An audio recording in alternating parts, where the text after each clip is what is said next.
ফেনীর জামেয়া এমদাদিয়া দক্ষিণ মধুয়ায় মাদ্রাসার আগামী ১১ জানুয়ারির বার্ষিক মাহফিল সফল করতে ১২ ডিসেম্বর এক পরামর্শ সভা অনুষ্ঠিত হয়।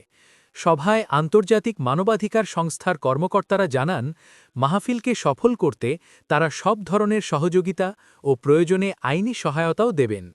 বিস্তারিত দেখুন আমাদের ফেনী জেলা প্রতিনিধি মোহাম্মদ হানিফের প্রতিবেদনে। মাদ্রাসায় আমি সব কিছু ঘুরে দেখছি। মাদ্রাসার কমিটি আমার কাছে সহযোগিতা চাইছে।